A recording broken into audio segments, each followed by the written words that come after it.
Después de las discusiones sobre el impuesto imperial, dada al César lo que es del César y a Dios lo que es de Dios, Mateo presenta el cuarto de los 5 enfrentamientos que tiene Jesús con las autoridades hebreas antes de morir.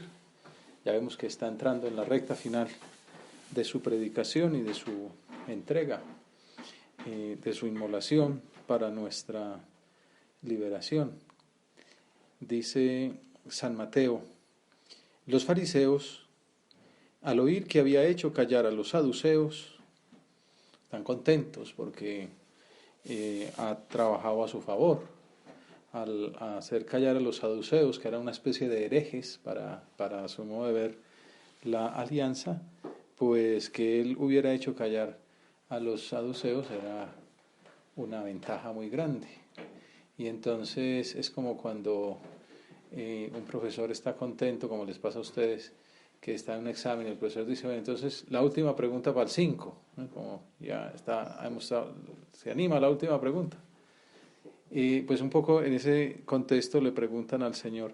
Se reunieron en un lugar y uno de ellos, un doctor de la ley, le preguntó para ponerlo a prueba: Maestro, ¿cuál es el mandamiento principal de la ley?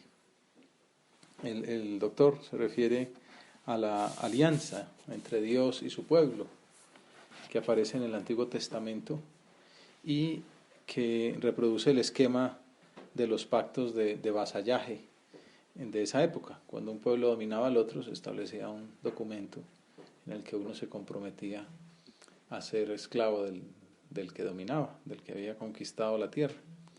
Y esos pactos comenzaban con una introducción, y ¿no? Supongo que es un poco en estos, los abogados siempre han vivido esto, hacer minutas entre los el ganador, el vencedor, se establece el siguiente contrato, y luego aparecía el texto fundamental. No sé si en esa época se quedaban con tanto porcentaje como ahora. Espero que entonces fuera un poquito más justo, con perdón de los abogados honestos que hay. Luego aparecía el texto fundamental después de la introducción, el texto fundamental, y después las cláusulas consecuentes y el rito con el que se sentaba el pacto. Solía ser algo con sangre, ¿no? O una inmolación de un animal, o bueno, una firma en que estaba involucrada pues la persona, o se intercambiaban los zapatos, cosas de ese estilo, distintos ritos, ¿no? Y terminaba con las maldiciones y penalidades que conllevaba el incumplimiento del contrato, así como también las bendiciones que ocasionaría la fidelidad a esa alianza. Y entonces, de hecho, en la primera lectura del 30º domingo del tiempo ordinario del ciclo A, la liturgia pone en contexto esta controversia de Jesús con el doctor de la ley, con una alianza, con la alianza del Antiguo Testamento, con el Éxodo. Y cuando el Señor les da a sus hijos, a su pueblo hebreo, unos mandatos. No maltratarás ni oprimirás al emigrante, pues emigrantes fuisteis vosotros en la tierra de Egipto. No explotarás a viudas ni a huérfanos. Si los explotas y gritan a mí, yo escucharé su clamor, se encenderá mi ira y os mataré a espada. Vuestras mujeres quedarán viudas y vuestros hijos huérfanos. El Código de la Alianza preveía el cuidado del prójimo más necesitado, que según las categorías de aquel tiempo eran el forastero, la viuda y el huérfano. También ahora en nuestras circunstancias concretas hace falta abrir nuestras fronteras a los hermanos de las periferias, como dice el Papa Francisco, al migrante, al pobre, al anciano, al niño, y también al niño no nacido, a la mujer necesitada.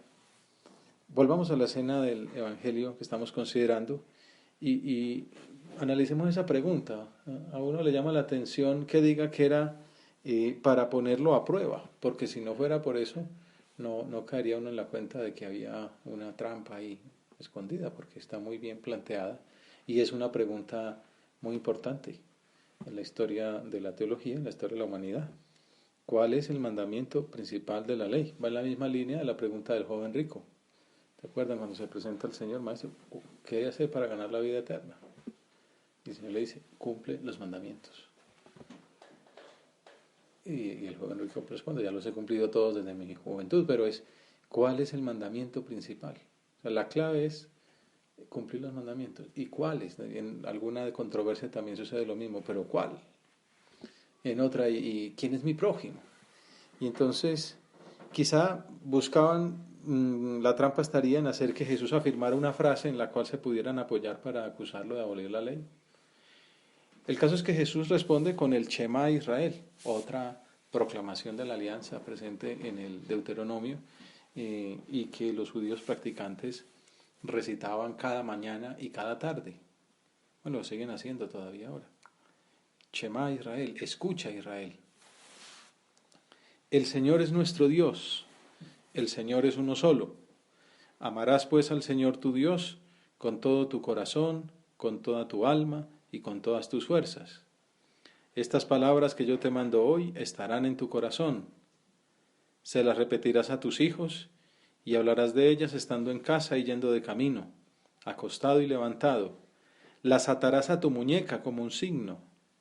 Serán en tu frente una señal. Las escribirás en las jambas de tu casa y en tus portales. Por eso las repetían. Por eso las escribían en las llamadas filacterias del brazo izquierdo y de la frente, que es aquello que el Señor critica en los fariseos, porque bueno, estaba previsto que las tuvieran, pero entonces dice, ensanchan las filacterias, o sea, las hacían cada vez más gruesas, como para que quedara claro que ellos sí que la tenían presente, y se ponían así, grandes textos cayendo de la cabeza, para tener esas palabras frente a los ojos, como una interpretación ya demasiado literal, ¿no? El Señor no pide que le adoremos solo con la inmolación de unos bienes materiales o con la entrega de algo nuestro, pero exterior. Pide que nos entreguemos nosotros mismos. Lo que le pedimos aquí al Señor, ayúdanos a calar a fondo en lo que significa ese Shema Israel. Señor, ¿cuál es el mandamiento principal? Qué pregunta tan poderosa. Qué pregunta tan importante para una persona joven. Bueno, y para cualquier cristiano que quiere ser buen hijo tuyo, ¿qué es lo más importante que tengo que hacer? ¿Yo para qué nací? Estos días hice un pequeño estudio estadístico o sociológico. Simplemente le pregunté a mis alumnos que cogieran ahí, correspondía ya al tema final de esta materia de teología para universitarios, persona y trascendencia. Entonces les pregunté, saquen un papelito y digan, ¿cuál es mi vocación? ¿Qué quiere Dios de mí? Algo así. Bueno, entonces me fui a atender a alguien entonces ya las estaba mirando y para mi sorpresa, aunque se lo conté a un obispo en estos días y me dijo que no hay que sorprenderse, muchos, no lo he tabulado pues, pero una mayoría decían ¿cuál es mi vocación? Yo no sé. Gente de 20 años, de sexto semestre, yo no sé. ¿Qué espera Dios de mí? Pues ya veremos, ¿no? Como más o menos ya espero que termine la carrera y ya veremos. Solamente había una persona que decía, no, yo sí lo tengo muy claro. Mi vocación es crear un hogar de acogida para perros de la calle abandonados. Bueno, una persona que se ha planteado algo grande en la vida. Pero salvo ella, nadie más. Y no mentiras, uno más que sí decía, yo pienso que Dios quiere que yo sea sacerdote. Pero bueno, ya lo miraré, yo soy catequista y tal, ahí trabajo.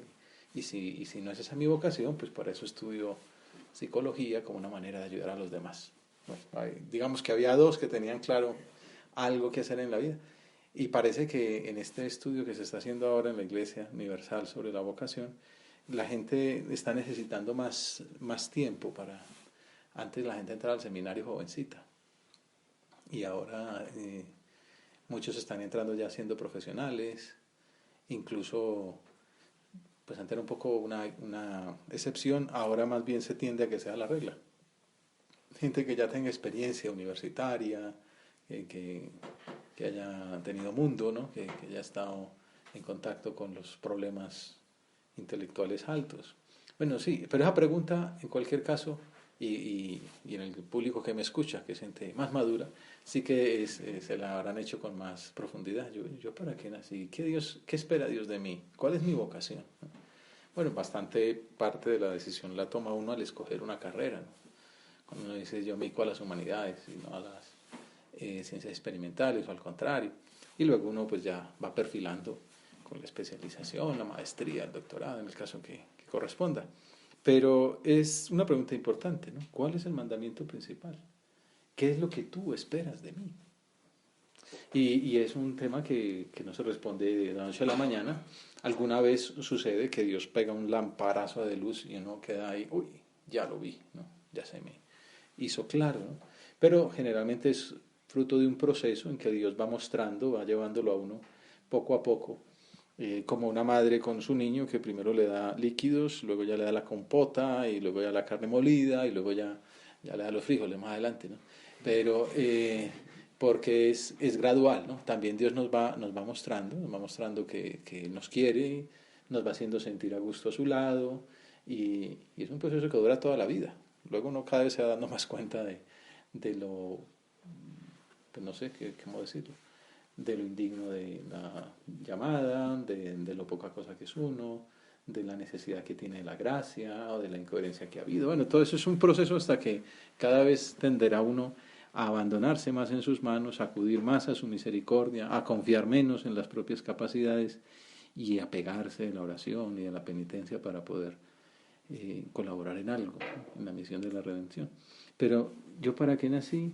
¿Cuál es el mandamiento principal de la ley? ¿Qué es lo más importante, Señor, en esta vida? De alguna manera es lo que se pregunta. No sé si alguno de ustedes ya han visto en su corazón la respuesta, el Señor les esté diciendo algo, pero nos puede servir esto, ¿no? ¿Cómo responde Jesús? Jesús responde diciendo, amarás al Señor tu Dios con todo tu corazón, con toda tu alma y con todas tus fuerzas. No con tus bienes, o con un chivo, o con una obra, sino contigo mismo, con libertad interior. San José María dice, en eso consiste la santidad, en amar. Amarás al Señor tu Dios con todo tu corazón, con toda tu alma y con todas tus fuerzas. La clave de la revelación de Dios es el amor. Y un amor con obras, de verdad. Podemos pensar cómo es nuestro cumplimiento de los mandamientos, el amor a Dios, la asistencia a misa, la caridad con los padres, la castidad, la justicia, la veracidad, pero sobre todo, más que mirar si no ofendemos a Dios, deberíamos examinar cómo le manifestamos cada día nuestro cariño. Amarás al Señor Dios tuyo con todo tu corazón y con toda tu alma y con toda tu mente.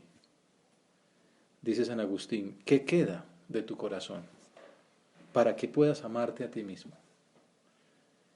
¿Qué queda de tu alma? ¿Qué de tu mente? Ex toto, dice, totum exigite qui fecite. Quien te hizo exige todo de ti. ¿Cuánto nos falta para decir que lo amamos con todo? Como digo, cada vez que pasa el tiempo, ¿no? Como que se va dando cuenta más y más, se hace patente lo lejos que está de poder decir que lo ama con todo el corazón, con toda el alma y con todas las fuerzas. Vamos a mirar un poquito cómo puede uno entender ese con todo tu corazón. Nos puede servir una anécdota convertida en referencia literaria. Se desarrolla en un campamento militar. Cuenta un joven teniente que para celebrar la fiesta de la Inmaculada, el 8 de diciembre, después de la Santa Misa, nos invitaron a comer los infantes. Éramos unos 20 oficiales, ya sabe que la parranda iba como bien, ¿no? 20 oficiales y no sé cuántos infantes habría a su cargo, ¿no? De sobremesa, vino abundante, ¿no? In vino veritas, nos decían hoy, ¿no? Al calor del vino salen las verdades, ¿no? Se cantaron canciones de todos los tonos y los colores. Bueno, espero que... Entre ellas, una se me quedó grabada. Dios a veces habla con las canciones. Bueno, y uno también le puede hablar con las canciones. Entre ellas, una se me quedó grabada. Debo reconocer que cuando leí esto, esa canción yo ya la había oído, con otra musicalidad, una musicalidad argentina, una samba. Pero bueno, esto es una narración española. Entre ellas una se me quedó grabada. Corazones partidos yo no los quiero. No lo voy a cantar porque no es el momento. Pero... Corazones partidos yo no los quiero. Yo cuando doy el mío, lo doy entero. Y el Espíritu Santo se sirvió de aquella canción para que aquel muchacho pensara, qué resistencia a dar el corazón entero. Corazones partidos, yo no los quiero. Yo cuando doy el mío, lo doy entero.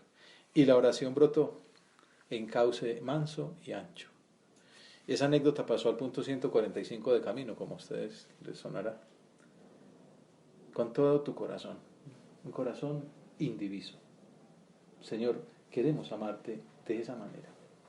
Que todos los afectos humanos, porque tú quieres que amemos este mundo, que amemos a las almas, que amemos la profesión, que amemos la sociedad, que amemos nuestro país, que amemos a la iglesia, que amemos la humanidad entera, pero pasándola por tu corazón, con el corazón limpio, con ese corazón encendido de amor que tú pues nos pones de modelo. Amarás al Señor Dios tuyo con todo tu corazón, con toda tu alma, con toda tu mente. Y es también muy apropiado en ese sentido esa idea que aparece en ese mismo libro.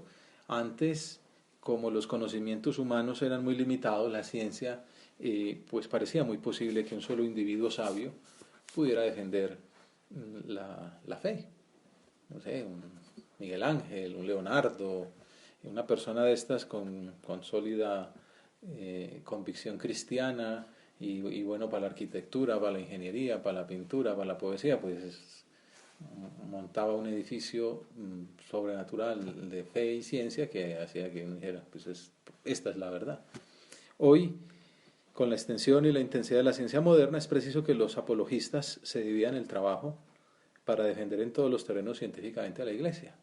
Entonces, que haya poetas cristianos, que haya cinéfilos cristianos, que haya arquitectos cristianos, que haya políticos cristianos, que haya médicos cristianos, en todos los ámbitos de la sociedad. Haya quien muestre el camino para hacer esa síntesis entre ciencia y fe.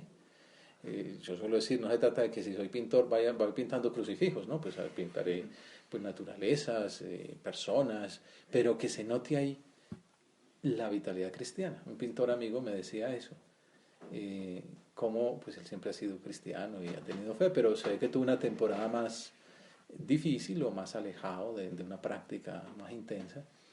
Y dice, esos cuadros de esa época son muy grises. Y luego se acercó de nuevo a la fe más vivamente practicada, terminó entregándose a Dios y por ahí sigue. Y dice, ahora están llenos de color. A mí me gusta verlos, porque tengo por ahí alguno a la mano. Dice, efectivamente, ¿no? El color que da la esperanza, el optimismo cristiano. Veo la vida con luces nuevas, ¿no? Y lo plasmo en el lienzo.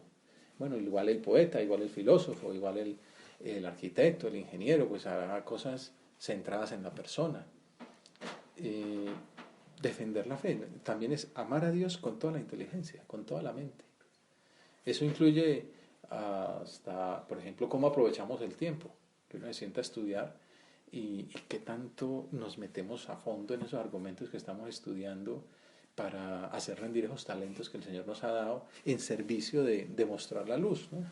De iluminar con la verdad. Claro, eso exige cortar con distracciones, sacrificar esos tiempos que a veces se pierden quizá demasiado, ¿no? En redes sociales, en videojuegos, digo, no estoy hablando de cosas malas, pero también, ¿no? Hoy, con la extensión y la intensidad de la ciencia moderna, es preciso que los apologistas se dividan el trabajo para defender en todos los terrenos científicamente a la Iglesia. Claro, cuando uno va a operar una apendicitis, un paciente con apendicitis, pues no va a ver qué dice el Papa Pablo VI sobre técnica quirúrgica, ¿no? Uno tiene que saber qué dice, pues, lo último en la ciencia. Pero sí que tiene que saber cómo ilumina la fe cristiana y la práctica médica. Cómo trata, cómo pide la creencia en que somos todos hijos de Dios, por ejemplo, en el modo de tratar a un paciente, en el modo de hacer fila, en el modo de atenderlo, en el modo de operarlo. Y cómo hago eso público a los demás, ¿Cómo ilumino, por decir este campo médico, el mundo de la medicina con esa luz? Y así cada uno tiene que pensar, ¿no? Tú no te puedes desentender de esta obligación. Claro, eso, si una persona, si tengo una conferencia sobre la dignidad del paciente, en un médico que se le mueren todos los que le pasan por el consultorio, pues no tiene ningún sentido. ¿No? Ya primero vaya a estudiar medicina y después habla de apología. Pero si es un médico pues prestigioso, tiene la consulta llena, forma parte de la asociación internacional de su ámbito, quizá tiene un cargo importante, publica, es reconocido, tiene prestigio, con ese prestigio, sobre ese prestigio desde ahí, ilumina, ¿no? Como dice el Señor, y hay que iluminar desde lo alto. Bueno, eso forma parte de este amar a Dios con toda la mente. Implica ese sacrificio a veces de, en lugar de perder el tiempo en una distracción que puede ser buena, aprovecharlo para hacer rendir más el talento intelectual y poder servir más a la sociedad. Tú no te puedes desentender de esta obligación. Es una manera concreta de amar a Dios con todo el corazón, con toda el alma y con todas las fuerzas. Estar al tanto de la actualidad doctrinal, de la predicación del Papa, de los temas álgidos y los argumentos adecuados para difundir la doctrina verdadera, también con el modo de decirlo, el modo grato, que se entienda bien, que lo importante no es lo que yo diga, sino cómo se entiende, que la persona no quede herida. No se puede defender la fe ahora, en el siglo XXI, como se defendía hace 10 años. No estoy diciendo como defendía en la Edad Media. No se puede defender como se defendía hace 10 años. Eso cambia y hay que estar ahí formándose y aprendiendo y tratando de entender y bueno, y experimentándolo también, ¿no? Yo no puedo saber cómo defender la vida, pero nunca hablo con nadie sobre la vida. No, al contrario, es ahí en el tú a tú que voy aprendiendo, uy, metí la pata con este modo de decir, quedó herida esa persona. Bueno, uno va aprendiendo y va estudiando y también el modo de decirlo, pero también la doctrina, que eso implica horas de estudio, el matrimonio y la familia, el aborto, la eutanasia, la participación de los cristianos en la política, la ética profesional, la deontología propia de mi carrera, la ideología de género, etcétera. Tantos temas en los que se puede trabajar y en los que uno puede incluso iluminar. San José María decía que hemos de estar ya no en los cambios, ¿no? No es como, hemos de estar, no en la última moda, que hay que estar en la última moda, ¿no? No es quedarse como en lo que se decía en 1950, no, hay que estar en lo que hay ahora. Hemos de estar los cristianos en el origen mismo de los cambios. Somos nosotros con nuestra fe, con nuestro esfuerzo, con nuestra piedad y con nuestro estudio que vemos por dónde van los tiros y saber, uy, qué bueno sería poder entrar en esta línea de investigación, dar luces por aquí. Se me ha ocurrido esto en la oración y entonces ya eso elaborarlo teóricamente, estar en el origen mismo de los cambios, influir de ese modo positivo en la sociedad. Entonces plantearse metas grandes, servir al mundo con nuestra fe. Es entregar a Dios lo que somos, con todo el corazón, con toda la mente. Esos pasajes deben ser centrales en la doctrina y en la vida del cristiano, porque marcan el tenor intelectual y amoroso de nuestra existencia. Amarás al Señor tu Dios con todo tu corazón, con toda tu alma y con todas tus fuerzas. Tener el corazón en Dios, con todo tu corazón. Y ahí entramos como en el tema de la afectividad, ¿no? Tenemos un corazón para amar. Y ese corazón, el cristiano no puede ser seco. No ve, el corazón hay que ponerlo, antes se decía así, no, hay que ponerlo en un dique y que no se desvíe y tal, ahí como encerrado y tal, un poco así, pues no sé, la moral kantiana de la vida, ¿no? El deber por el deber y no, es amar. El corazón no es para encerrarlo, sino para amar, amar limpiamente, amar a Dios y Dios a los demás. Buscas la compañía de amigos que con su conversación y su afecto, con su trato, te hacen más llevadero el destierro de este mundo, aunque los amigos a veces traicionan. No me parece mal. O sea, la amistad humana, la fraternidad cristiana, como veremos en esta segunda parte final.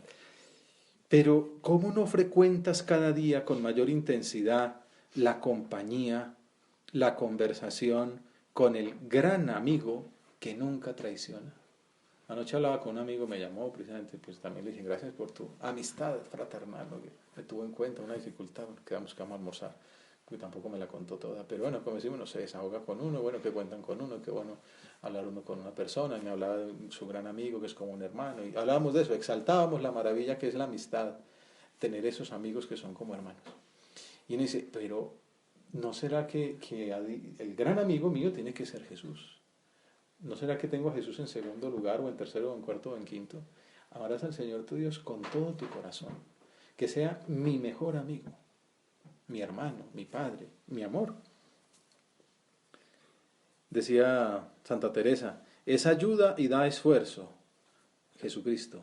Nunca falta, es amigo verdadero, es muy buen amigo Cristo, porque le miramos hombre y vémosle con flaquezas y trabajos, y es compañía. O sea, él también está esperando que nosotros le demos el corazón, que lo amemos con este corazón que Él nos dio, y que de ahí saquemos la fuerza para la misión cristiana que nos asignó por el bautismo. Ese punto que acabamos de leer se complementa con el 421. Un amigo es un tesoro, lo dice la Biblia, pues un amigo con A mayúscula, que donde está tu tesoro, allí está tu corazón. O sea, esa experiencia humana de la amistad se proyecta en la relación con Jesucristo, que mi mejor amigo sea Jesús. Y a la vez la experiencia de la amistad única e inefable con Cristo ilumina y purifica todas las amistades humanas. Tengo que amar a mis amigos como lo amo a Él, con su corazón. Pues la Sirásida dice, quien haya un amigo fiel ha hallado un tesoro. Y termina con la palabra de Jesús, donde está tu tesoro, allí está tu corazón. Jesús es tu amigo, el amigo, con corazón de carne como el tuyo, con ojos de mirar amabilísimo que lloraron por Lázaro, y tanto como a Lázaro te quiere a ti. Jesús quiere que seamos sus amigos. Jesús nos quiere con un amor que Él le ha dicho, nadie tiene amor más grande que el que da la vida por sus amigos. Lo ha demostrado hasta el punto de dar la vida por nosotros. Pues que lo amemos de esa manera. Y ahí viene la segunda parte, como la contrapartida, la otra cara de la moneda de ese mandamiento de amar a Dios con todo el corazón, con toda el alma, con toda la mente, con todas las fuerzas. Y es amar al prójimo como a ti mismo. Porque es ver a Dios en ese corazón, en esa carne de nuestros hermanos. En estos dos mandamientos se sostienen toda la ley y los profetas. Son inseparables. No se puede amar a Dios a quien no vemos si no amamos a nuestros hermanos que vemos, como dice San Juan. Si de veras amases a Dios con todo tu corazón, el amor al prójimo, que a veces te resulta tan difícil, sería una consecuencia necesaria del gran amor, y no te sentirías enemigo de nadie, ni harías acepción de personas. Bueno, pues pensemos cómo es ese amor a los demás, cómo vivimos la fraternidad, cómo se nota en la misericordia, las obras de misericordia, la atención, el cariño con que hacemos esas visitas a familias pobres, a personas necesitadas, a ancianos, a encarcelados, a la catequesis para formar niños pobres y prepararlos para la primera comunión o la confirmación. Todo eso que no es simple labor social, sino ver que ahí en ellos está Cristo. El Papa Francisco insiste mucho, ahí tocamos la carne de Cristo y Él nos devuelve la visita. Y como también queremos a los que tenemos al lado, empezando por casa, cómo ayudamos en la familia, cómo perdonamos, cómo disculpamos, cómo nos esforzamos por dar amor, por sonreír, por llevar un tema amable, por tener detalles, por ayudar con cosas materiales. A nuestros amigos, esa amistad filial, fraterna, fiel, cariñosa, que implica también exigencia y apostolado, hablarles de Dios, acercarlos al Señor, llevarlos a la confesión, a la misa, que descubran esa maravilla que el Señor nos ha dado. Bueno, son tantos temas que podría uno seguir abundando, pero se nos acabó el tiempo. Pidámosle al Señor y sigámoslo pensando por nuestra cuenta, pero pidámosle a la Santísima Virgen que nos alcance del Señor la caridad que ella tuvo, para que amemos al Señor con todo el corazón y con toda el alma, y al prójimo como a nosotros mismos.